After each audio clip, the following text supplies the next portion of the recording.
میری بہن کا بیٹا شہر میں پڑھنے آیا تو میں نے اسے اپنے گھر رکھ لیا، کیونکہ میں اکیلی ہوتی تھی، شوہر ملک سے باہر ہوتے تھے۔ شوہر سے بات کی تو وہ مان گئے۔ میری بہن کا بیٹا میرا بہت خیال رکھتا تھا، بازار سے کچھ بھی لانا ہوتا تو وہ لا دیتا۔ پھر میں ایک دن بیمار ہو گئی اور پھر میری بہن کا بیٹا کہتا کہ آپ اب آرام کرنا۔ رات کو وہ مجھے دودھ کے ساتھ دوا کھلا کر چلا جاتا۔ جب صبح اٹھتی تو مجھے بہت سکون ہوتا۔ ایک دن میرے پیٹ میں شدید درد ہو رہا تھا، ڈاکٹر کے پاس گئی۔ ڈاکٹر نے کہا کہ تم حاملہ ہو۔ میری تو جان نکل گئی اور آسمان میرے سر پر آ گرا۔ میں ہونکوں کی طرح ڈاکٹر کی شکل دیکھ رہی تھی، جو مجھ پر ایسا دھماکہ کر چکی تھی کہ میرے سوچنے اور سمجھنے کی صلاحیت ختم ہو چکی تھی۔ مجھے لگ رہا تھا کہ مجھ پر آسمان ہی آ گرا ہو۔ ایسا کیسے ممکن تھا؟ میں مان ہی نہیں سکتی تھی۔ میں نے ڈاکٹر صاحبہ سے کہا کہ آپ کو ضرور کوئی غلط فہمی ہوئی ہے، مجھے صرف پیٹ درد کی شکایت ہے۔ وہ مجھے دیکھ کر مسکرانے لگی، پھر میرے سامنے میری رپورٹ رکھ دی۔ کہنے لگی کہ 3 سال سے تو آپ مجھ سے اس چیز کا ٹریٹمنٹ کروا رہی ہیں، اب آپ کو اللہ نے یہ خوشخبری سنائی ہے تو آپ کو شکر کرنا چاہیے، بے یقینی سے کام نہیں لینا چاہیے۔ میں اپنی رپورٹس دیکھ کر بدحواس ہو گئی تھی۔ مجھے نہیں معلوم تھا کہ میری زندگی میں ایسا بھیانک موڑ آ جائے گا۔ میں تو سن کر ہی چکرا سی گئی تھی۔ میری شادی کو 4 سال ہو چکے تھے۔ میرے شوہر کی نوکری باہر کے ملک میں تھی، وہ سال میں بس چند ماہ کے لیے ہی پاکستان آتے تھے، اور اس وقت میری خواہش تھی کہ اس دوران میں امید سے ہو جاؤں تاکہ میرا دل بچے میں لگ جائے، لیکن ہر بار مجھے مایوسی کا منہ دیکھنا پڑتا تھا۔ لیکن ابھی تو وہ پردیس میں تھے۔ میں نے ڈاکٹر سے کچھ نہ کہا، اپنی رپورٹس پکڑی اور مرے مرے قدموں سے باہر آ گئی۔ میرا ذہن اس وقت بالکل مفلوج ہو چکا تھا۔ یہ کیسے ہو سکتا ہے؟ میں اور ماں، میرے گھر سے کلینک کا راستہ بس ایک گلی کی مسافت کا تھا، لیکن مجھے اپنے قدم اتنے بھاری لگ رہے تھے جیسے میرے کندھوں پر کوئی بہت بھاری بوجھ ڈال چکا ہو۔ ہم 2 ہی افراد تھے، گھر میں دوسرا تو کوئی تھا نہیں، ایک میں اور دوسرا ماجد۔ میرا ذہن مکمل طور پر سوچنے سے قاصر ہو چکا تھا۔ کیا سوچتی، کیسے سوچتی؟ ماجد میرا سگا بھانجا تھا، میری سگی بڑی بہن کا بیٹا۔ اپنی سوچوں کے تانے بانے بھی سمیٹ نہیں پائی تھی کہ سامنے اپنے گھر کا گیٹ دیکھ کر میرے قدم وہیں رک گئے تھے۔ مجھے لگا تھا کہ میں کلینک سے یہاں تک اپنے بے جان وجود کو کسی لاش کی طرح گھسیٹ کر لے کر آئی ہوں۔ میرے گلے میں اس قدر گرہیں پڑی تھیں کہ مجھے سانس لینے میں بھی گھٹن محسوس ہونے لگی تھی۔ میں ڈور بیل دی تو ماجد نے ہی دروازہ کھولا۔ میں گھر کے اندر داخل ہوئی، مجھے دیکھ کر وہ مسکرانے لگا۔ میرے گھر کے اندر داخل ہوتے ہی وہ کہنے لگا، خالہ آج آپ نے اتنی دیر کر دی، میں نے پہلے تو آپ کا کھانے پر بہت انتظار کیا، لیکن پھر مجھ سے بھوک برداشت نہیں ہوئی، اس لیے میں تو کھانا کھا چکا ہوں، آپ کے لیے کھانا لگا دوں؟ وہ مجھ سے باتیں کرتا تھا، میری سب سے بڑی بہن کا بیٹا، مجھے ہمیشہ سے عزیز تھا، جو کہ جاب کے سلسلے میں یہاں شہر آ گیا تھا اور پچھلے کئی ماہ سے یہاں میرے پاس رہ رہا تھا۔ میرے شوہر کو بھی اس بات پر کوئی اعتراض نہیں تھا۔ میرا شوہر میرا کزن بھی تھے، اس رشتے سے آپا اور ماجد سے بھی بہت بے تکلف سے تھے، ماجد کے بارے میں سب کچھ جانتے تھے، بلکہ وہ تو بہت خوش تھے، انہیں میری فکر نہیں ستائے گی۔ خالہ کہاں کھو گئی ہیں؟ ماجد کی بات پر میں چونک سی گئی۔ میں نے کہا، کچھ نہیں، مجھے بھوک نہیں ہے، سر میں درد ہے، میں اپنے کمرے میں جا رہی ہوں۔ میں ماجد سے یہ کہہ کر اپنے کمرے میں چلی گئی، اپنی رپورٹس دراز میں رکھی اور اپنا بے جان وجود لیے بیڈ پر بیٹھ گئی۔ میری سوچ ختم ہو چکی تھی۔ ماجد میرا سگا بھانجا تھا، میری بہن کا بیٹا، اس کے بارے میں ایسا سوچ بھی نہیں سکتی تھی۔ میں بہن بھائیوں میں سب سے چھوٹی تھی اور آپا سب سے بڑی۔ جب آپا کی شادی ہوئی میں اس وقت 8 سال کی تھی اور جب آپا کے گھر ماجد پیدا ہوا میں 10 سال کی تھی۔ میرے آپا کا سسرال کافی مذہبی تھا، 5 وقت نمازیں پابندی سے پڑھی جاتی تھیں اور ماجد بھی نماز مسجد میں جا کر ہی ادا کرتا تھا۔ نہ جانے مجھے اپنی آپا کی تربیت پر شک تھا، نہ ہی ماجد کے کردار پر شک کر سکتی تھی، لیکن جو رپورٹ میرے ہاتھ میں تھی وہ میرا سارا شک ماجد کی جانب ہی مبذول کر رہی تھی، کیونکہ میرے اور ماجد کے علاوہ گھر میں کوئی تیسرا فرد تھا ہی نہیں جس پر مجھے شک ہوتا۔ میں اپنا سر دونوں ہاتھوں میں لے کر بیٹھ گئی۔ مجھے یاد آنے لگا کہ پچھلے کئی دن سے ماجد مجھے دودھ کے ساتھ دوا دیتا ہے، جسے کھا کر میں گہری نیند سو جاتی ہوں اور صبح جب میں اٹھتی ہوں تو بہت فریش ہوتی ہوں۔ کیا ماجد مجھے نیند کی دوا دیتا ہے اور میرے سونے کے بعد ٹپ ٹپ آنسو میری آنکھوں سے گرنے لگے۔ میرے گلے میں آنسوؤں کا گولا تھا جس کی وجہ سے میرے اندر گھٹن سی بڑھتی جا رہی تھی۔ کیا سگے رشتے اتنے ناپائیدار ہو چکے ہیں کہ ہوس کے آگے کچھ بھی نظر نہیں آتا؟ میں اس کی خالہ ہوں، یعنی کہ ماں کی بہن، مطلب ماں ہی ہوئی، وہ میرا محرم ہے۔ میرا اس سے پردہ بھی نہیں ہے، جیسے جیسے وہ میرے بارے میں ایسے سوچ سکتا ہے، کیسے اس کا دل اس گناہ کے لیے آمادہ ہو سکتا ہے۔ میں ہچکیوں سے رو رہی تھی۔ اس اذیت کا اندازہ شاید کوئی لگا ہی نہیں سکتا تھا جو میں سہ رہی تھی۔ ایک ناقابل برداشت سی کیفیت تھی۔ مجھے یاد آنے لگا کہ جب وہ بچپن میں آپا کے ساتھ میکے آتا تو میری گود میں آ جاتا تھا، اپنی توتلی زبان سے مجھے خالہ کے بجائے تالا تالا کہتا تھا۔ میں سب سے چھوٹی تھی اور وہ آپا کی سب سے پہلی اولاد، اس لیے میکے میں اس کا سب سے زیادہ وقت میرے ساتھ ہی گزرتا تھا۔ کب میری شادی ہونے والی تھی تب تو وہ نیا کالج میں گیا تھا، مجھے مظہر کے نام سے بھی بہت چھیڑا کرتا تھا، کہتا تھا آپ اتنی خوبصورت منمونی سی ہیں، اور وہ یہ لمبے چوڑے گبرو جوان سے، اوپر سے ہیں بھی بڑے غصے والے۔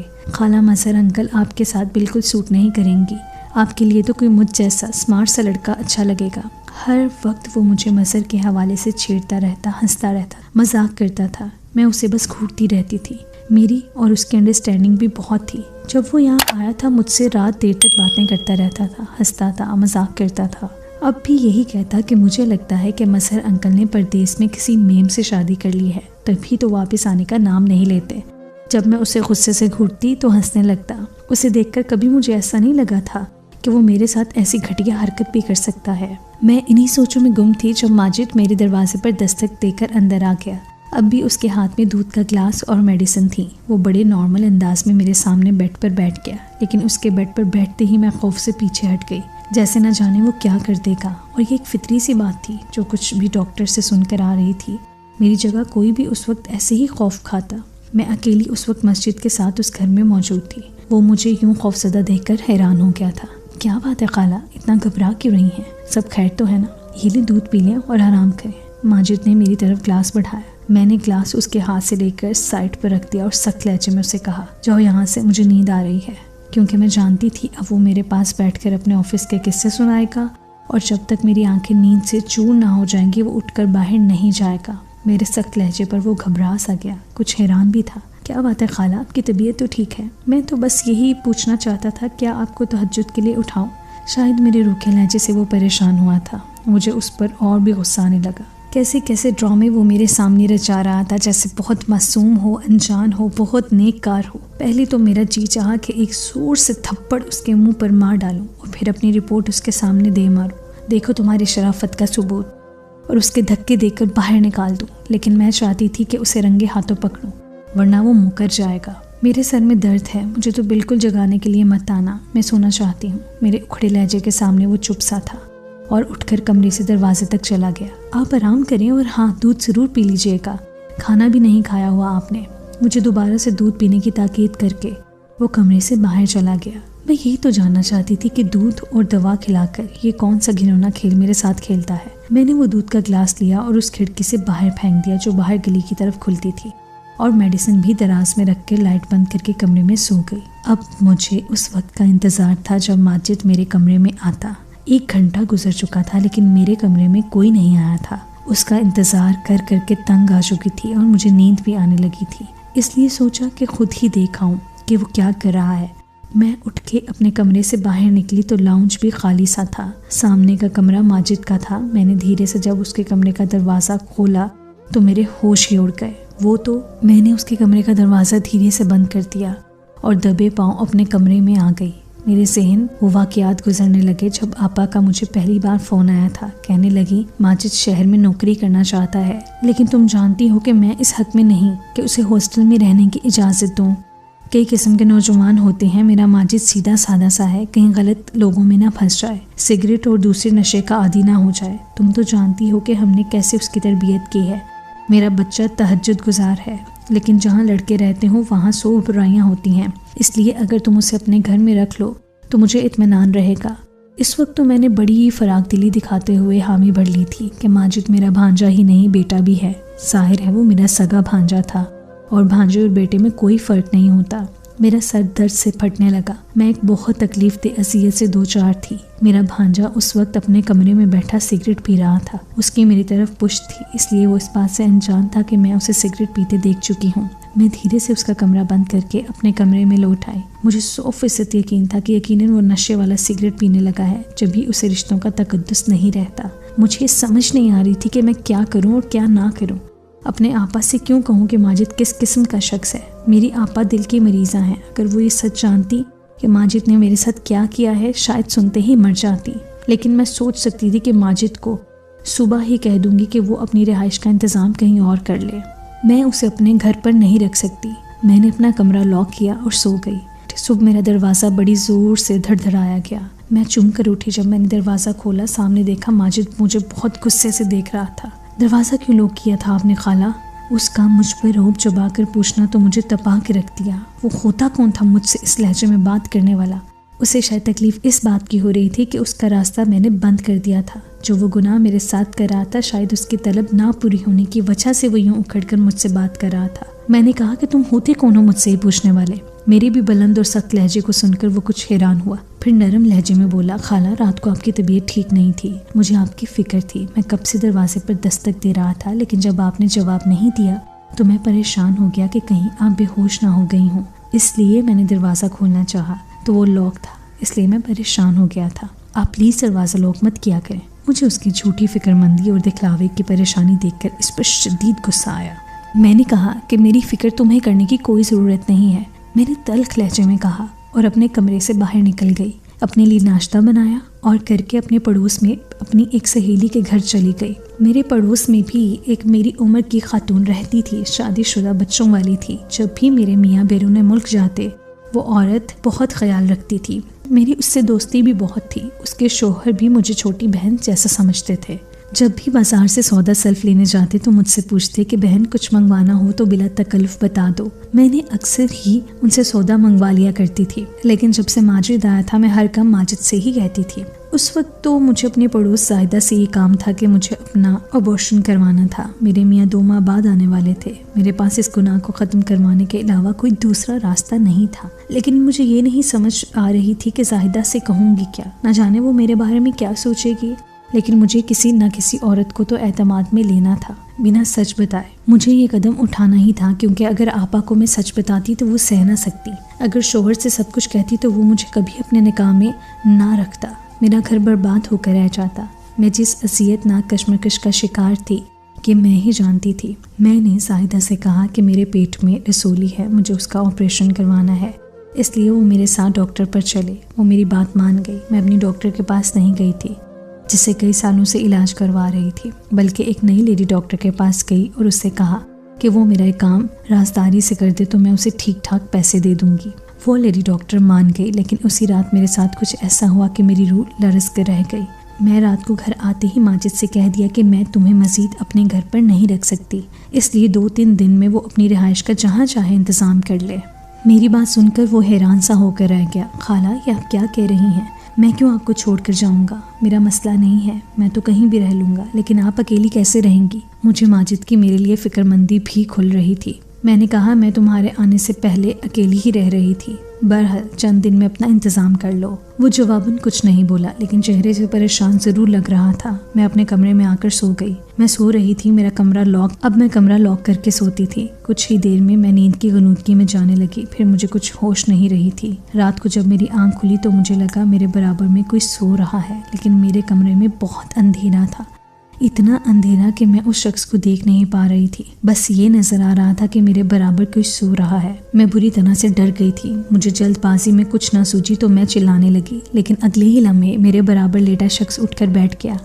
اس پہلے کہ میں بیڈ سے اٹھ کر جاتی اس شخص نے میرے منہ پر ہاتھ رکھ دیا۔ اب تو میں بدحواس سی ہو گئی تھی۔ اس سے پہلے کہ میں اپنے بچاؤ کے لیے کوئی تدبیر اختیار کرتی اس شخص نے سائڈ ٹیبل پر رکھا لیمپ آن کر دیا۔ اس شخص کو دیکھ کر تو میں اپنے ہوش ہی کھو بیٹھی تھی۔ میرے سامنے میرا شوہر تھا۔ مظہر کب گھر آ گئے تھے؟ وہ بھی بنا کسی پیش کے اطلاع کے، یہاں اچانک سے آ گئے تھے۔ وہ مسکرانے لگے، کہنے لگے تمہیں سرپرائز دینا چاہتا تھا۔ جب میں گھر پہنچا تو ماجد نے دروازہ کھول دیا تھا، اسے معلوم تھا کہ میں آ رہا ہوں، لیکن جب میں کمرے میں آنے لگا تو کمرہ لاک تھا۔ مت پوچھو کھڑکی کے راستے سے مجھے اندر آنا پڑا۔ عجیب ہو تم بھی، یہاں کون سا کوئی غیر تھا جو تم نے دروازے لاک کیے سوئی تھی؟ مظہر کی بات کا میں کیا جواب دیتی؟ میں اس وقت بہت زیادہ دل برداشتہ ہو گئی تھی، اس لیے مظہر کے ساتھ لگ کر میں بے تحاشا رونے لگی۔ وہ تو مجھے یوں روتا دیکھ کر سمجھے کہ میں ان کی اداس ہو گئی ہوں، اس لیے یوں انہیں اچانک سامنے پا کر رونے لگ گئی ہوں، لیکن حقیقت تو جانتی تھی کہ مجھ پر کیا بیتی ہے۔ وہ مجھے تسلی دینے لگے۔ صبح جب میں اٹھی تو مظہر ابھی سو رہے تھے۔ میں بہت پریشان تھی۔ آج میں نے ڈاکٹر کے پاس ابورشن کروانے جانا تھا، لیکن مظہر کی موجودگی میں یہ ممکن نہیں تھا۔ اب میں یہ سوچ کر پریشان تھی کہ مظہر سے کیا بہانہ بناؤں گی، کیسے بات چھپاؤں گی۔ میں پریشان سی باہر لاؤنج میں بیٹھی تھی جب ماجد کچن سے نکلا۔ وہ اپنے لیے ناشتہ بنا کے ٹیبل پر رکھ رہا تھا اور مجھ کو دیکھ کر مسکرا کر کہنے لگا، خالہ کیسا لگا آپ کو انکل کا سرپرائز؟ میں نے اسے غصے و نفرت سے دیکھا اور کہا کہ کس قدر ڈھیٹ اور ڈرامے باز انسان ہو تم، ایسی معصومیت سے بھری اداکاری کیسے کر لیتے ہو؟ شرم نہیں آتی تمہیں؟ ایک طرف خالہ کہتے ہو اور دوسری طرف۔ میں یہ سب سہ کر تھک چکی ہوں، اس لیے بنا لحاظ کے میں نے اسے جو بھی آیا کہنا شروع کر دیا، اور وہ ایسا ڈھیٹ تھا کہ اب بھی مجھے حیرت سے دیکھ رہا تھا۔ کہنے لگا، خالہ کیا کہہ رہی ہیں آپ؟ مجھے آپ کی بات بالکل سمجھ نہیں آ رہی۔ میں نے ایسا بھی کیا کیا جو آپ اس طرح سے مجھ سے بات کر رہی ہیں؟ ماجد کی بات پر میں نے اسے تعصب سے دیکھا اور اپنے کمرے میں چلی گئی۔ مظہر اب بھی سو رہے تھے۔ دروازے سے اپنی رپورٹس نکالی اور کمرے سے باہر آ گئی۔ ماجد اب ٹیبل کے پاس کھڑا تھا۔ میں نے وہ رپورٹس اس کے منہ پر مار دیں جو کہ اس کے چہرے سے ٹکرا کر زمین پر گر گئیں، اور کہا، یہ پڑھو اور اپنا غلیظ چہرہ لے کر اور مظہر کے اٹھنے سے پہلے دفع ہو جاؤ میرے گھر سے۔ میں غصے سے دبے لہجے میں کہا، کیونکہ میں نہیں چاہتی تھی کہ مظہر کو اس بات کی بھنک بھی پڑے۔ ماجد نے وہ رپورٹ زمین سے اٹھا کر کھولی۔ جیسے ہی اس نے پڑھا تو اس کے چہرے کی رنگت اڑ گئی، چہرے پر بدحواسی سی چھا گئی۔ اس سے پہلے کہ وہ کچھ بولتا مظہر لاؤنج میں آ گئے تھے، پتہ نہیں کیسے، لیکن وہ سیدھا ماجد کے پاس گئے اور رپورٹس اس کے ہاتھ سے لے کر پڑھنے لگے۔ انہیں دیکھ کر تو میری جان ہی میرے تن سے جدا ہو گئی تھی۔ میرا گھر برباد ہو جائے گا، مظہر تو مجھے طلاق ہی دے دیں گے۔ میں بری طرح سے چکرا کر گر گئی تھی۔ جب مجھے ہوش آیا تو میں ہاسپٹل میں تھی، مجھے ڈرپ لگی تھی۔ مظہر بڑی سنجیدگی سے مجھے دیکھ رہے تھے۔ میری تو روح فنا ہو گئی تھی۔ ماجد بھی وہیں کھڑا تھا۔ میں مظہر کو دیکھ کر رونے لگی۔ میں نے کہا کہ میرا کوئی قصور نہیں ہے مظہر، ماجد مجھے نیند کی میڈیسن دیتا تھا، مجھے کچھ علم نہیں ہے، خدا کے لیے مجھے طلاق مت دیجیے۔ میں آپ سے بہت محبت کرتی ہوں، میں آپ کے بغیر نہیں جی پاؤں گی۔ میں بستر پر لیٹے ہاتھ جوڑے مظہر سے معافی مانگ رہی تھی۔ وہ میرے پاس آئے، میرے جڑے ہوئے ہاتھوں کو اپنے ہاتھوں میں لیا اور کہنے لگے، تم پریشان مت ہو، میں تمہیں نہیں چھوڑوں گا۔ میں نے تمہارے سارے ٹیسٹ نئے سرے سے کروائے ہیں، تم پریگننٹ نہیں ہو۔ شاید کسی اور کی رپورٹس تمہاری رپورٹس سے بدل گئی تھیں۔ نہ تم گناہ گار ہو، نہ ہی ماجد نے ایسا کچھ کیا ہے۔ تم اس کے کردار پر شک مت کرو، بس ایک غلط رپورٹ کی عدل بدل ہے، یہ سب غلط فہمی ہے۔ ماجد کی طرف جب میری نظر پڑی تو وہ رو رہا تھا، بنا آواز کے آنسو بہا رہا تھا۔ مجھے دیکھ کر میرے پاس آ گیا، کہنے لگا، خالہ آپ نے سوچ بھی کیسے لیا کہ میں ایسا کر سکتا ہوں؟ مجھے اپنی ماں میں اور آپ میں کبھی کوئی فرق نہیں دیکھا۔ میں نے تو کبھی کسی غیر لڑکی کو نظر اٹھا کر نہیں دیکھا، تو آپ میری ماں کی جگہ ہیں۔ میں نے کہا کہ میں نے تمہیں نشے کے سگریٹ پیتے دیکھا تھا۔ وہ کہنے لگا، میں نشے کے سگریٹ ہرگز نہیں پیتا، ہاں کبھی کبھار سگریٹ ضرور اپنا کمرہ بند کر کے پی لیتا ہوں۔ آپ کا خیال اس لیے رکھتا تھا کہ میں نے اپنا بچپن آپ کی گود میں گزارا ہے، اس لیے جیسے میں اپنی امی کے لیے کھانے پینے اور دوا کا خیال رکھتا تھا، آپ کا بھی رکھنے لگا۔ مجھے پتا ہوتا کہ آپ کو میری وجہ سے اس قدر اذیت کا سامنا تھا تو میں کبھی یہاں آتا ہی نہیں۔ وہ رو کر اپنی باتوں کو وضاحت دے رہا تھا۔ ایک غلط رپورٹ نے مجھے شرمندہ کر کے رکھ دیا تھا۔ کیا کیا میں نے اپنے بھانجے کے خلاف، یہ نہیں سوچا تھا میں نے، لیکن میرے گمان میں یہ بھی خیال نہیں آیا کہ اکثر رپورٹس بھی غلط نکل آتی ہیں۔ اب سوچ رہی تھی کہ کاش ایک بار اپنی رپورٹس دوبارہ سے ٹیسٹ کروا لیتی تو ایسا نہ ہوتا۔